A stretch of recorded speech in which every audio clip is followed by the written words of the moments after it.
The rope binding Saren's wrists cuts deeper with every step, but the pain barely registers anymore. What burns far worse is the grip on her arm, her own father's fingers digging into her flesh as he drags her toward the border crossing. Behind them, her brother Torin follows with that satisfied smirk he's worn since dawn, when they ripped her from her bed and announced her fate. "Please," she whispers, her voice cracking. "Father, I'm your daughter. Your blood."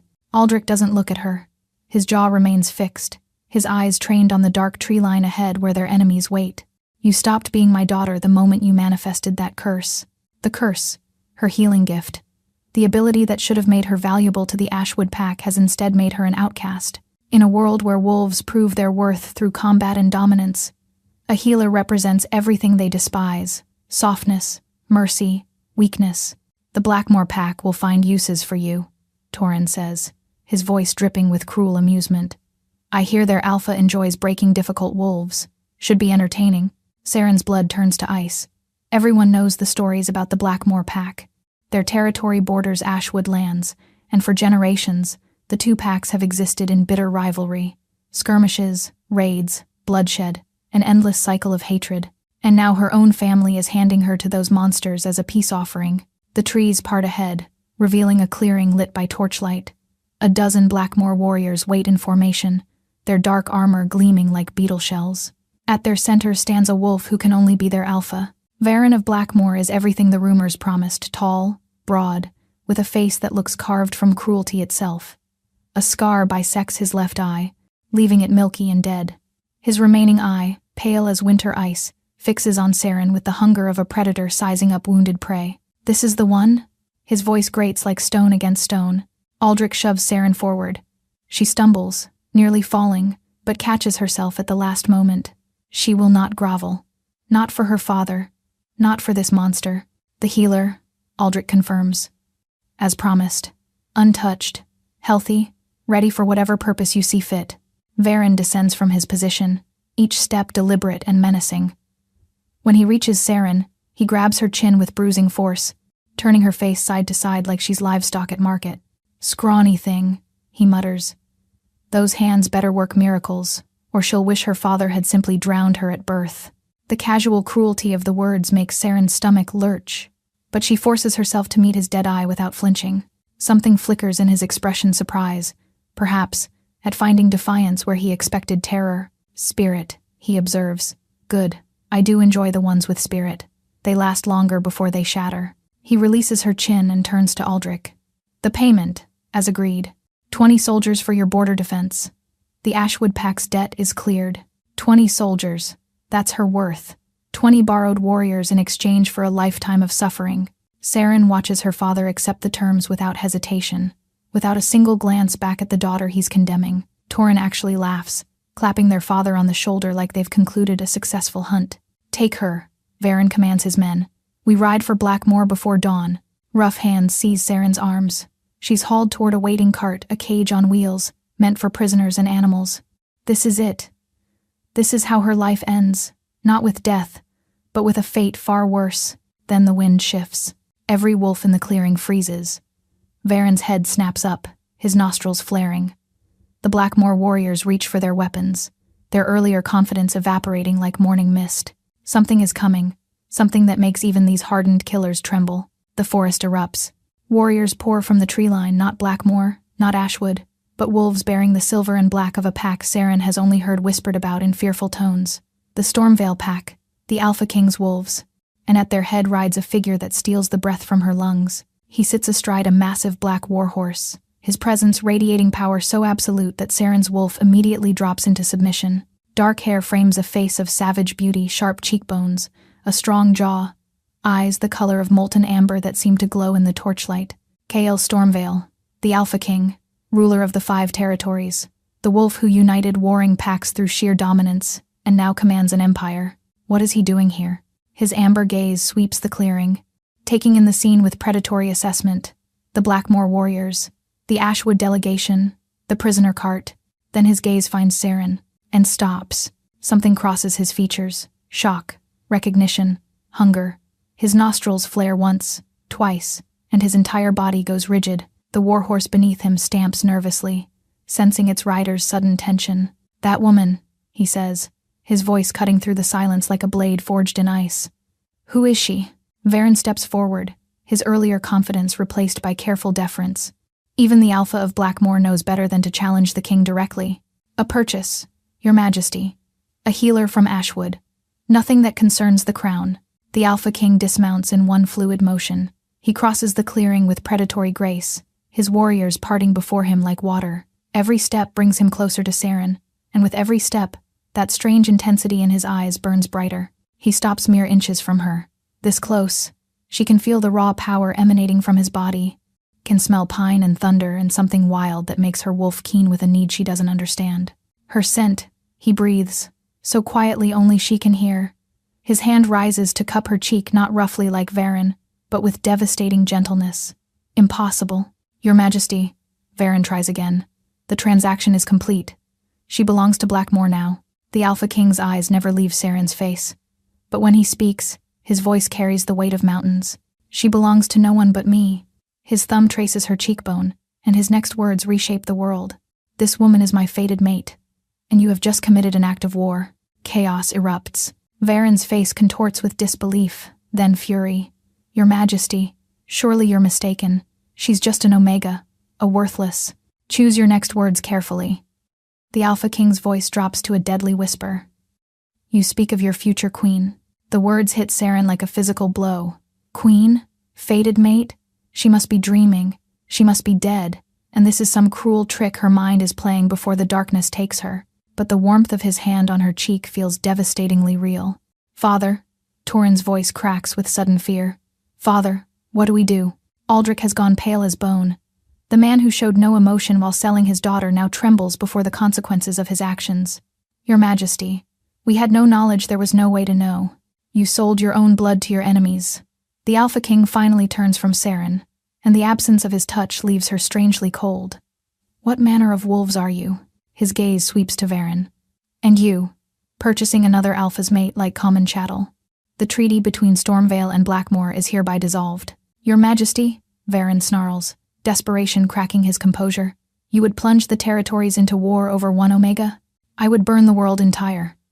The words are spoken quietly, but they carry the promise of absolute devastation. Brennan, a scarred warrior, steps forward, his weathered face professionally neutral. My king, send riders to every corner of the realm. The Blackmoor pack has 3 days to surrender unconditionally, or I march on their fortress with the full strength of Stormvale. He pauses, his golden eyes flickering back to Saren. And take the Ashwood delegation into custody. They will answer for their crimes against their own. No! Aldrich lunges forward. She was worthless to us. A burden. You cannot. One of the king's guards drives a fist into her father's stomach, dropping him to his knees. Saren watches without pity. Whatever love she once held for her family died the moment they bound her wrists. Get them out of my sight, the Alpha King commands. As guards drag away her father and brother, Varen makes his move. His hand closes around a dagger at his belt, his body tensing for a desperate strike. He never completes the motion. The Alpha King moves faster than Saren's eyes can track.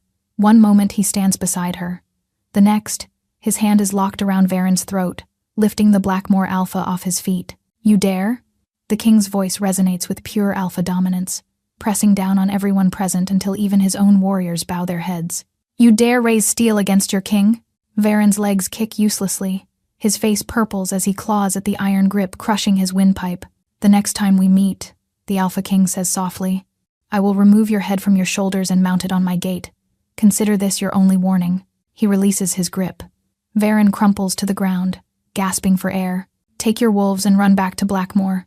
Tell them what awaits if they choose war. The Blackmoor delegation flees into the darkness, their earlier arrogance reduced to desperate retreat.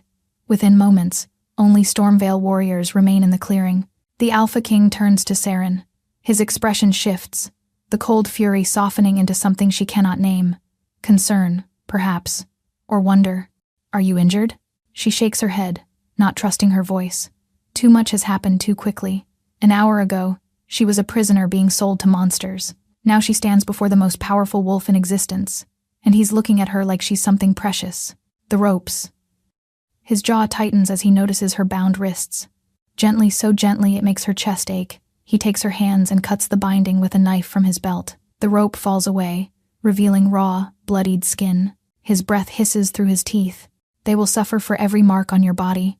My king, Brennan interrupts carefully. We should move. Blackmore may return with reinforcements. Agreed. The Alpha King shrugs off his cloak and wraps it around Saren's shoulders. The fabric holds his warmth, his scent, and she finds herself drawing it closer without thinking. Can you ride? Yes, I think so. You'll ride with me. It's not a request. He whistles sharply, and the black warhorse trots forward. In one powerful motion, he mounts and extends his hand to her. Saren hesitates. Everything is happening so fast. This man claims she's his fated mate, has declared war on 2 packs for her sake, and now offers to sweep her away to his kingdom. She should be terrified. But when she looks into those molten amber eyes, she feels something she hasn't experienced in years. Safety. She takes his hand. He pulls her up effortlessly, settling her before him in the saddle. His arms come around her to grip the reins, caging her in warmth and strength. To Stormvale. He commands his warriors. We ride through the night. As the company surges forward into the darkness, Saren allows herself one glance back at the clearing where her life changed forever. Her father's betrayal brought her here.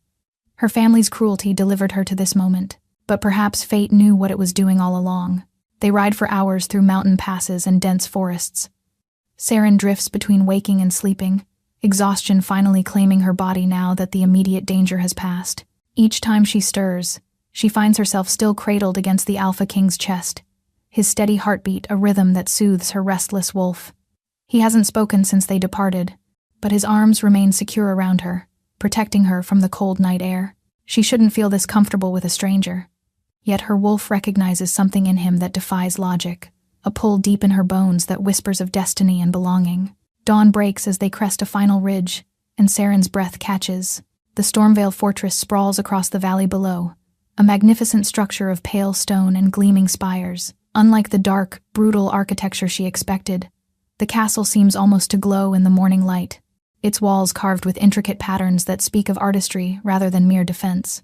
Welcome to your new home, the Alpha King murmurs against her ear. Your new home. The words feel surreal. They descend into the valley, passing through a massive gate where guards bow deeply at their king's approach. Word has clearly preceded them. Servants line the courtyard, their faces a mixture of curiosity and concern as they watch the king ride in with an unknown woman in his arms. He dismounts first, then reaches up to lift Saren down. For a moment, she's suspended in his grip, her hands braced on his shoulders, their faces inches apart. His golden eyes search hers with an intensity that makes her pulse quicken. Then he sets her gently on the cobblestones and steps back. Brennan, summon the council. We have much to discuss. He turns to an older woman with kind eyes who approaches with a respectful bow. Helene, this is Saren. She is to be treated with every courtesy. Prepare the chambers adjacent to my own, and see that she wants for nothing. Helene's eyebrows rise slightly, but she nods without question. Of course, Your Majesty. Come, my dear. Let's get you bathed and fed. Before Saren can respond, before she can ask any of the 1,000 questions burning in her mind, the Alpha King strides away toward the fortress interior, his commanders falling into step behind him. And just like that, she's alone with strangers once again. Helene guides her through winding corridors with gentle efficiency.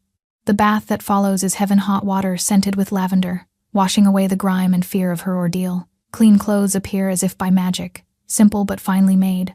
For the first time in days, Saren feels almost human. But as the immediate comforts settle around her, confusion takes their place. The Alpha King claimed her as his fated mate. He declared war for her sake, yet he's barely spoken to her directly, hasn't explained what any of this means for her future. Is she a guest? A prize? A pawn in some political game she doesn't understand? The answers don't come that day, or the next. Saren finds herself in a strange limbo. She has fine chambers, excellent food, and servants who treat her with cautious deference.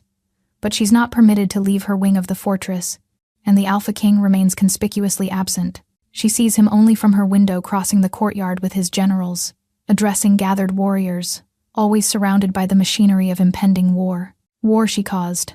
The thought weighs on her constantly. On her 3rd morning, Saren decides she's had enough of waiting.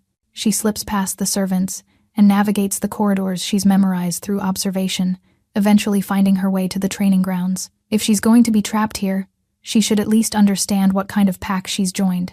What she witnesses makes her stomach turn. The Stormvale warriors train with brutal efficiency, But it's not their skill that disturbs her. It's the injuries they endure without complaint. Broken bones snapping audibly, deep gashes flowing freely, wolves continuing to fight through damage that would cripple lesser creatures, and no one stops to treat them. They don't heal them, she whispers to herself, horrified. Healing is weakness. The voice comes from behind her, low and resonant with authority. Saren spins to find a man watching her from the shadows, tall, silver-haired, with features that echo the Alpha King's bone structure but none of his warmth. His pale gray eyes assess her with cold calculation. You must be the Omega. He steps closer, and she instinctively retreats. The one my nephew started a war over. Nephew. This must be a relative of the king's then. Someone important. I'm Mordecai, he continues, confirming her suspicion. The king's uncle and chief advisor. I've been curious to meet the woman who's thrown our entire realm into chaos. I didn't ask him to. No, Mordecai cuts her off smoothly. You didn't. That's precisely what concerns me. His gaze sharpens. Fated mates are powerful bonds, but they're also vulnerabilities. Our enemies will see you as a target, a pressure point, someone to exploit. Saren lifts her chin, refusing to be intimidated. Then I'll learn to defend myself. A hint of surprise crosses Mordecai's features, grudging interest. Perhaps. Spirit, he observes. Kyle mentioned that about you. He steps back, his assessment apparently complete. A word of advice, Omega. My nephew may believe in fate, but I believe in strength. Prove your worth to this pack, or I'll ensure you're sent somewhere your presence can't endanger us. He walks away before she can respond. Saren stands frozen in the corridor, her pulse racing with a new kind of fear. The Alpha King may have claimed her, but his own uncle clearly sees her as a threat to be eliminated. She has no allies here, no friends, no one who truly wants her presence, and the only person who might protect her has barely acknowledged her existence since they arrived. That night, alone in her chambers, Saren makes a decision. She will not be a burden. She will not be a vulnerability. Whatever it takes, she'll prove her worth to this pack, even if she has to defy every rule they have to do it. A week passes in the Stormvale Fortress, and Saren learns to navigate its harsh rhythms. She wakes before dawn, watches the warriors train from hidden vantage points, and studies the pack's dynamics with the careful attention of a survivor. Mordecai's warning echoes constantly in her mind: prove your worth, or be discarded. But how can she prove anything when her only gift is the one they despise? The opportunity comes unexpectedly. She's walking through the servants' quarters when she hears a muffled sob from behind a storage room door. Inside, she finds a young kitchen girl cradling her hand against her chest, tears streaming down her face. Please, Saren says softly, kneeling beside her. Let me see. The burn is severe, angry red flesh already blistering from contact with a hot cooking pot. The girl, who can't be more than 14, tries to hide it. It's nothing, my lady. I'll be fine. We heal. Not fast enough to avoid infection. Saren gently takes the injured hand. I can help, if you'll let me. The girl's eyes widen with fear. But healing is... I know what they say. Saren's hands begin to glow with soft golden light. But I also know unnecessary suffering serves no purpose. The healing takes only moments. When it's done, the burn has vanished completely, leaving smooth, healthy skin behind. The kitchen girl stares at her hand in wonder, then at Saren with something like reverence. Thank you, she breathes. Thank you, my lady. Saren. Just Saren. She squeezes the girl's fingers gently. And perhaps we keep this between us for now. But secrets have a way of spreading. Within days, others begin to seek her out.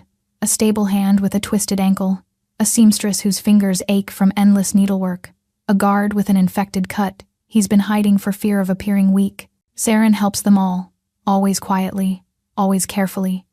And slowly, something begins to shift in the way the servants look at her.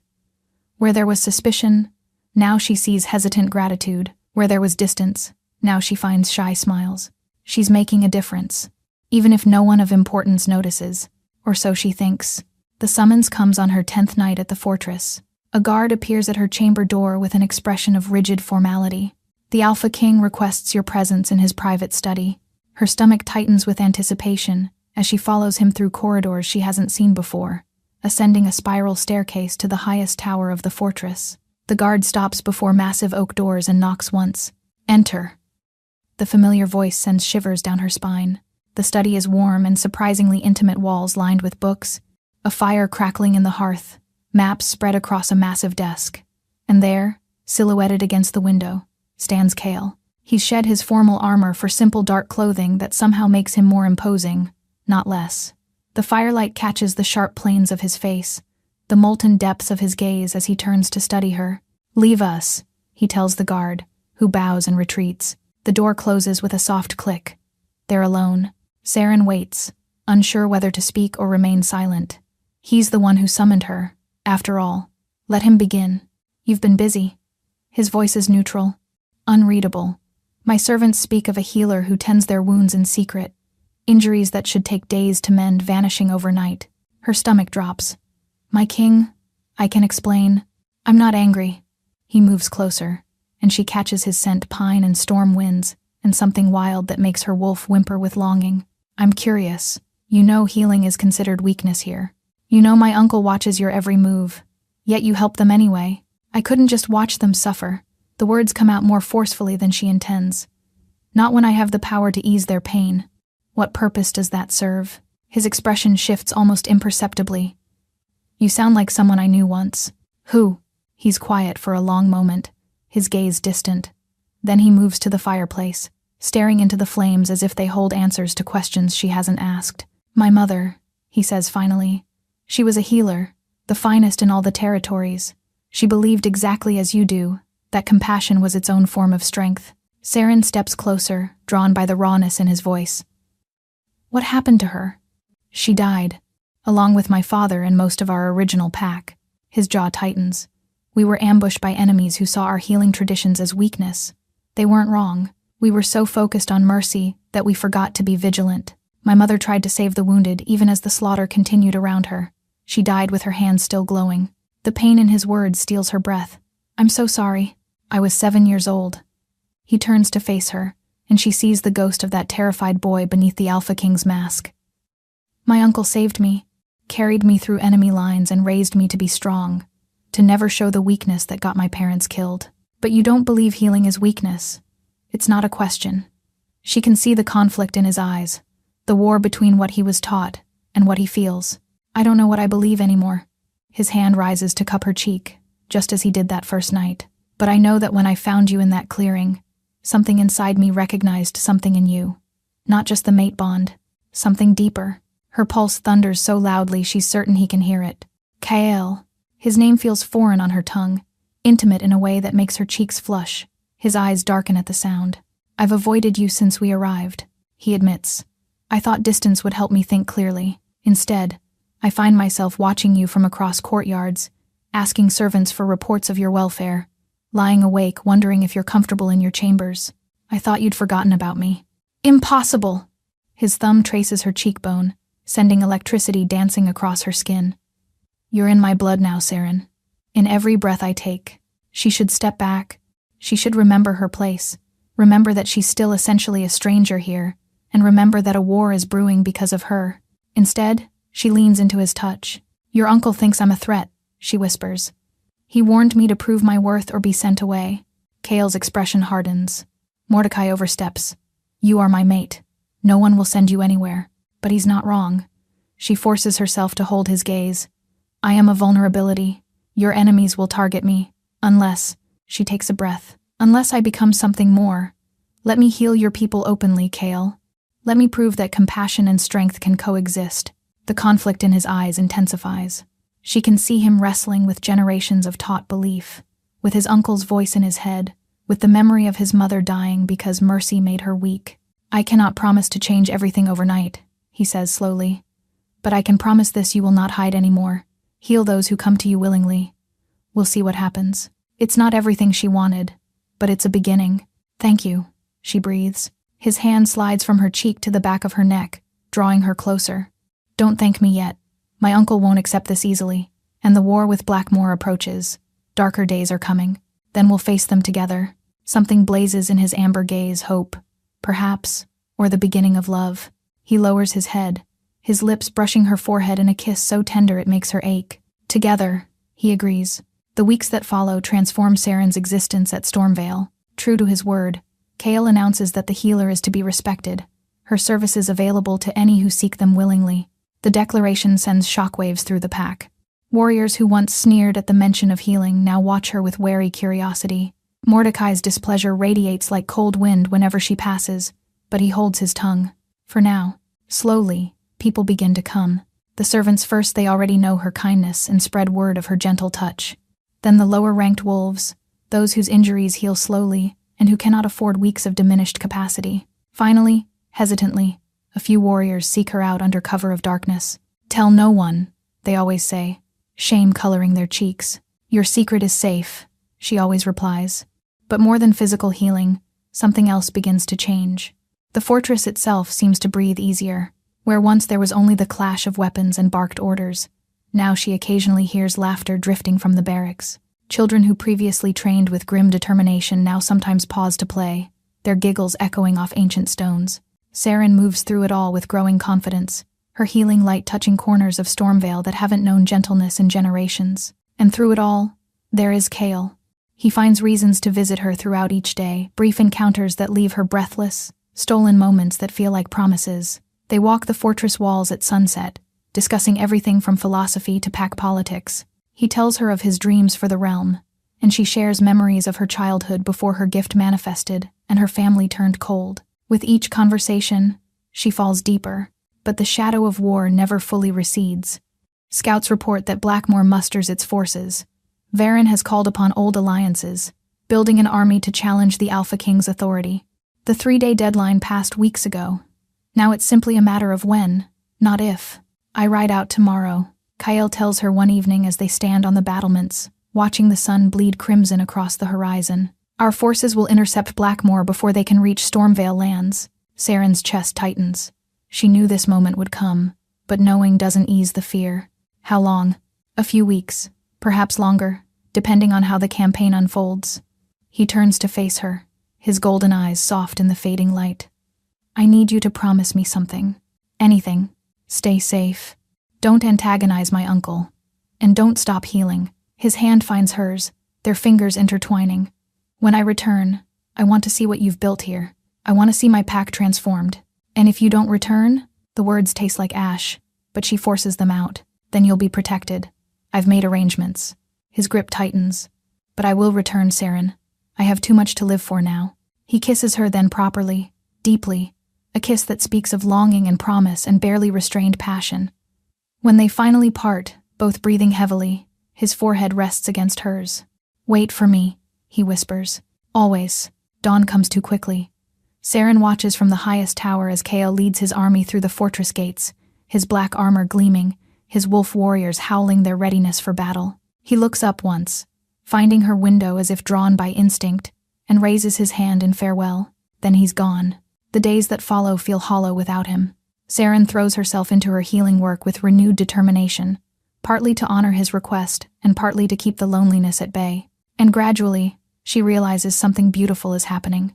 Warriors who once accepted her help in secret now approach openly, no longer ashamed to seek healing. The pack's attitude shifts from reluctant tolerance to genuine appreciation. A grizzled veteran who initially refused her aid becomes her most vocal advocate after she saves his sword arm from permanent damage. "The Omega has spirit," she overhears him telling younger wolves. "Maybe there's something to this healing business after all." Even the children change. They seek her out not just for scraped knees and bruised elbows, but for comfort, for stories, for the maternal warmth that seems to have been bred out of Stormvale generations ago. Mordecai watches all of it with increasingly cold eyes. But without Chaol present to challenge, he can do nothing overt. The king's orders stand. 3 weeks pass. Then 4. Saren begins to worry. News from the front arrives in fragments, a successful skirmish here, a strategic retreat there. The war grinds on without clear victory. Supplies are sent, wounded return, but no word comes from Chaol directly. Then, in the dead of night, the horns sound. Not the triumphant call of victory, the desperate wail of emergency. Saren races to the courtyard, her heart in her throat, and finds chaos. Horses foam and stagger with exhaustion. Warriors carry wounded on makeshift stretchers, and at their center, directing the chaos with urgent commands, rides Brennan. His scarred face is pale with something she's never seen on him before: fear. "Where is the king?" Saren demands, pushing through the crowd. Brennan's eyes find hers, and her world tilts. Ambushed. Blackmoor had allies we didn't know about. The Thornwick pack joined their cause. The king held the rear guard while we retreated. "Where is he?" She grabs Brennan's arm, her voice rising. Where is Chaol? Wounded. Badly. Brennan dismounts with pained effort. She realizes now that he's injured too. Blood seeping through his armor. Silver weapons. Poisoned blades. We tried to reach him, but there were too many. He ordered us to fall back, to protect the main force. He's still out there? Horror claws at her chest. Alone? A small guard remains with him. But the poison. Brennan's voice cracks. Our wolves can't heal from silver corruption. He'll die before we can mount a rescue. No. How far? Saren is already moving, her mind racing. How far to where you left him? Half a day's hard ride. But my lady, you can't. I can heal silver poison. The words come out fierce, certain. I've done it before. Take me to him. Brennan hesitates, glancing toward the fortress where Mordecai has emerged, his pale eyes taking in the scene with calculating interest. The king ordered me to protect you above all else. If I take you into enemy territory, if you don't take me, he dies. Saren steps closer, letting him see the steel in her gaze. And I will never forgive you. Now saddle a fresh horse. Something in her voice breaks through his resistance. He nods once, sharply. Prepare the fastest mounts, he commands the nearby grooms. We ride in 5 minutes. Saren turns toward the fortress to gather supplies and finds Mordecai blocking her path. Going somewhere? His voice is silk over poison. To save your nephew's life. She refuses to be intimidated. Not now, not with Chaol's life hanging in the balance. How convenient. Mordecai's thin smile doesn't reach his eyes. The perfect opportunity to prove your loyalty or to ensure the king never returns. Step aside. For a moment, she thinks he'll refuse. Then, slowly, he moves. I'll be watching, he warns softly. Every choice you make out there, every decision, and if my nephew dies, I'll ensure you follow him to the grave. Saren pushes past him without another word, her heart already riding toward the man she loves. The ride is brutal. Saren pushes her horse to its limits. Brennan and a small guard of warriors flanking her as they tear through the night. Every hoofbeat is a prayer. Every mile a battle against the terror clawing at her chest. Hold on, she begs silently. Please hold on. They find the camp at dawn, hidden in a narrow canyon that provides natural defense. The guards who remained with Chaol challenge their approach, then sag with relief when they recognize Brennan. Is she the healer? One asks desperately. Thank the moon. He's fading fast. They lead her to a makeshift tent, where the Alpha King lies motionless on a bed of gathered pine boughs. The sight of him steals her breath. His face is ashen, his breathing shallow and labored. Black veins spider across his chest from a wound in his side, the telltale mark of silver poison spreading through his system. He looks nothing like the powerful wolf who kissed her goodbye on the battlements. He looks like he's dying. Everyone out, Saren orders, falling to her knees beside him. Her hands are already glowing as she presses them to his chest. I need silence and space. The guards retreat. Brennan hesitates at the tent entrance. Can you save him? I don't know. The truth scrapes her throat raw. But I will die trying. He nods once and disappears, leaving her alone with the man she loves. The healing is the hardest she's ever attempted. The silver poison fights her at every turn, burning through her energy like acid through cloth. She pours everything she has into his failing body, chasing the corruption through his veins, forcing it back inch by agonizing inch. Hours pass. The sun rises higher, then begins to fall. Saren's strength fades with it. Her vision blurs, her hands tremble, but she refuses to stop. If she stops, he dies. It's that simple. Come back to me, she whispers, tears streaming down her face. Please, Chaol. I can't do this without you. I won't. Somewhere in the darkness of his consciousness, she feels him stir. A flicker of response, faint but present. She seizes it, pouring her own life force into the connection. It's dangerous. She could drain herself completely, could die alongside him. But what is life worth if he's not in it? The silver poison shatters. One moment it's there, corrupting his blood, killing him cell by cell. The next, her healing light floods through him like a golden sunrise, burning away the darkness, knitting flesh and bone back together with fierce determination. Chaol gasps, his eyes flying open. Saren. Her name on his lips is the sweetest sound she's ever heard. Then she collapses. She wakes to warmth and softness, and the steady thrum of a heartbeat beneath her ear.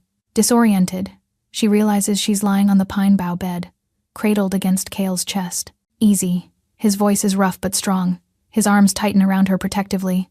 You nearly killed yourself saving me. Worth it, she mumbles against his skin. His laugh is more of an exhale, shaky with relief and something deeper. Foolish, stubborn woman. If you had died. But I didn't. She forces herself to look up at him, to see with her own eyes that he's alive, that the color has returned to his face and the poison has left his veins, and neither did you.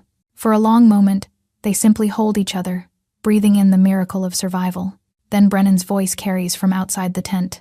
My king, we need to move. Scouts report Blackmore forces approaching. Reality crashes back. The war isn't over. They're still in enemy territory, still surrounded by wolves who want them dead. Chaol rises with careful movements, testing his healed body. Saren can see the wonder in his eyes as he stretches without pain, as he feels the strength return to his limbs. How long was I unconscious? He asks. Nearly 18 hours, Brennan reports, ducking into the tent.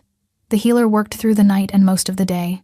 She wouldn't stop, wouldn't rest, and wouldn't let anyone else near you. Chaol's amber gaze finds hers, blazing with an emotion so intense it makes her breath catch. We need to return to Stormvale, he says, but his gaze doesn't leave her face. The pack needs its king, and I need to deal with some unfinished business. The journey home is slower than the desperate ride out. Saren's strength returns gradually, bolstered by Chaol's constant presence at her side. He refuses to let her ride alone, instead pulling her onto his horse and holding her close as they travel. They arrive at Stormvale to find the fortress in chaos. What's happening? Chaol demands as they ride through the gates. A guard hurries forward, his face pale. My king, it's your uncle.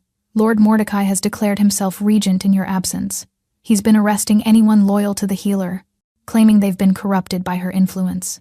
Ice floods Saren's veins. This is her fault. She transformed too much, changed too many hearts, and now Mordecai is using it as justification for a coup. Where is he? Chaol's voice carries the deadly calm of a predator about to strike. The Great Hall, my king. He's gathered his supporters there. He claims you're dead, and that he must lead in your place. Chaol dismounts and reaches up to help Saren down. His hands linger on her waist, his eyes searching her face. Stay here. This could get violent. No. She grips his arms firmly. I caused this. I face it with you. He wants to argue, she can see it in the tension of his jaw, but he recognizes the resolve in her expression, the same determination that drove her to ride through the night to save him. Together, then, he says quietly. Together. They stride into the fortress side by side, their joined presence causing gasps and shouts of disbelief. The king lives. The rumors of his death were lies. The great hall doors burst open before them. Mordecai stands on the raised dais where Chaol usually holds court, surrounded by warriors loyal to the old ways. His face goes white when he sees his nephew, then hardens into cold resolve. Impossible, he breathes. The silver poison should have killed you. It nearly did. Chaol's voice carries to every corner of the hall. But my mate saved me, just as she's saved countless others in this pack while I was away. Your mate corrupted this pack. Mordecai's composure cracks, revealing the fanaticism beneath. She's made them soft, dependent, weak, everything we've built for generations, destroyed by one Omega's poison kindness. She's made them whole. Chaol continues forward, his warriors falling in behind him. For the first time in my memory, I see a pack that doesn't just survive, they live. They laugh, they hope, they heal. This is not our way. Then perhaps our way was wrong. The words hang in the air like thunder. Mordecai's face twists with rage. I won't let you destroy us. His hand moves to his belt, drawing a dagger that gleams with familiar oily sheen. Silver. Poison. If you won't lead as you should, then I'll find an heir who will. He lunges. Chaol moves like lightning. He catches Mordecai's wrist mid-strike, the poisoned blade stopping inches from his chest. For a moment, uncle and nephew strain against each other, matched in strength if not in conviction. You would kill me? Chaol's voice is quiet, dangerous. After everything you taught me, after raising me from the ashes of my parents' pack, I would save you from yourself. Mordecai's pale eyes burn with fanatic certainty. The boy I raised would never have been so weak. She's destroyed everything I made you to be. She's shown me what I could become. With a savage twist, Chaol wrenches the dagger from his uncle's grip, but Mordecai isn't finished. He shifts with the speed of desperation, his wolf form exploding outward in a blur of gray fur and snapping teeth. The hall erupts into chaos. Mordecai's supporters surge forward, but they're met by warriors loyal to the king, warriors whose lives Saren has touched, whose wounds she's healed, whose hearts she's softened without even trying. The clash of bodies and snarls fills the air. Saren presses against the wall, searching desperately for Chaol in the melee. She finds him locked in combat with his uncle, two massive wolves circling each other with deadly intent. They're evenly matched. Mordecai has age and experience, Kael has youth and strength, but then she sees what no one else does: Mordecai's silver dagger, still on the floor where it fell, and a loyal supporter crawling toward it. "Kael!" she screams. He turns at her voice, just as the supporter grabs the blade and throws. The dagger spins through the air, aimed directly at the king's heart. Saren doesn't think. She runs. Her body collides with Kael's, shoving him sideways as the blade meant for him buries itself in her shoulder instead. Pain explodes through her, silver fire spreading through her veins. She hears Kael's roar of fury as if from a great distance, sees him tear through the wolf who threw the dagger, sees him turn on Mordecai with murder in his eyes. What follows is brief and brutal. The Alpha King's wolf is magnificent in its wrath, a creature of shadow and rage that gives no quarter. Mordecai fights desperately, but he's outmatched by the sheer force of Kael's fury. Within moments, it's over. Mordecai lies motionless on the stone floor. His challenge ended permanently, but Saren barely registers the victory. The silver poison spreads through her body, stealing her breath, dimming her vision. She's dying, she realizes distantly. How strange that it doesn't hurt more. No, Kael is human again, gathering her in his arms, his face a mask of devastation.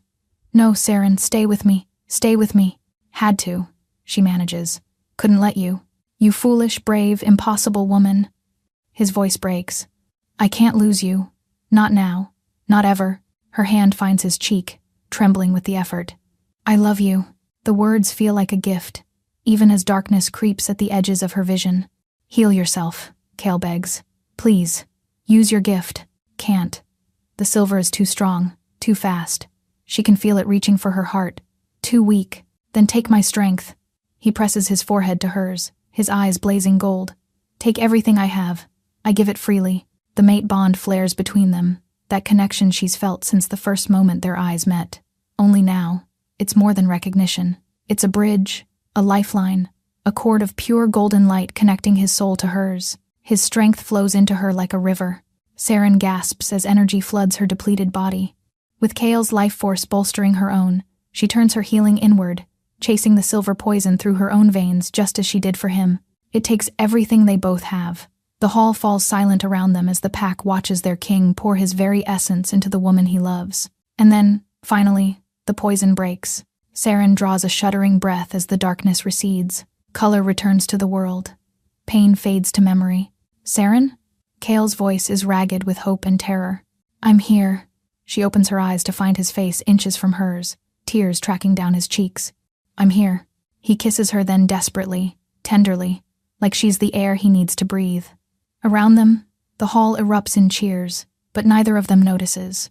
Spring returns to Stormvale, and with it, transformation beyond anything the realm has ever known.